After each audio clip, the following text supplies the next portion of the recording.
بسم اللہ والصلاۃ والسلام علی رسول اللہ وبعد. محترم ناظرین، السلام علیکم ورحمۃ اللہ وبرکاتہ.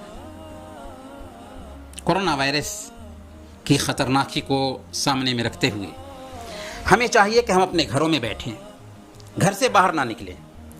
مسجدوں میں جمعہ اور جماعت پر پابندی اسی لیے لگائی گئی ہے کہ ہم گھر میں رہیں اور گھر میں اپنے روم پارٹنر کے ساتھ یا اپنی فیملی کے ساتھ جماعت بنا کر کے نماز پڑھیں.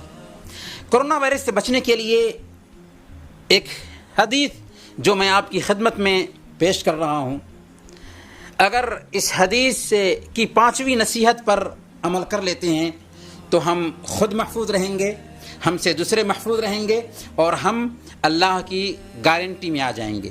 صحیح الجامع کی حدیث ہے، اللہ کے نبی صلی اللہ علیہ وسلم نے ارشاد فرمایا، جس نے 5 کاموں میں سے کوئی ایک کر لیا وہ اللہ کی گارنٹی میں، اللہ کی ضمانت میں آ گیا. جس نے کسی مریض کی عیادت کی، یا میدان جہاد میں غازی بن کر نکلا، یا امام کے پاس آیا تاکہ اس کی تعظیم و توقیر کرے، یعنی اس کی خیرخواہی کرے، یا اپنے گھر میں بیٹھا، اس طرح لوگ اس سے محفوظ ہو گئے اور وہ لوگوں سے محفوظ ہو گیا.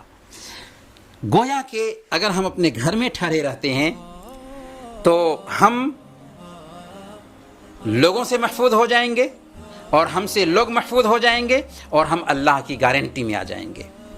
ہمیں اللہ کا شکر ادا کرنا چاہیے کہ اس نے ہمیں اپنے گھر میں ٹھہرایا ہے، گھر سے باہر نہیں نکالا. اگر ہمیں کہا جاتا کہ گھر سے باہر رہو تو سوچئے کون سی زمین ہمیں پناہ دیتی اور کون سا آسمان ہمیں سایہ کرتا.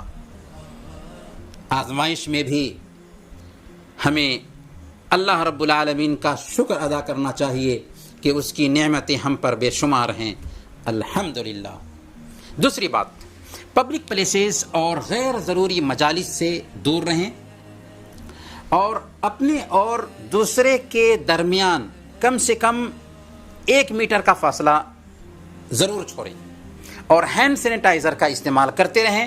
اسی طرح کسی بھی چیز سے رابطے کے بعد اپنے ہاتھوں کو دھوتے رہیں. یہ وبا بہت جلد ختم ہو جائے گی، لیکن ہمارے لیے ضروری ہے کہ ہم ان تمام قوانین کی پاسداری کریں جو حکومت نے لاگو کی ہے، کیونکہ یہ قوانین ہماری مصلحت اور ہمارے چاہنے والوں کی مصلحت کے لیے ہی بنائے گئے ہیں. اللہ ہمیں اس کی توفیق دے. وصلی اللہ علی نبینا محمد وعلی آلہ وصحبہ اجمعین.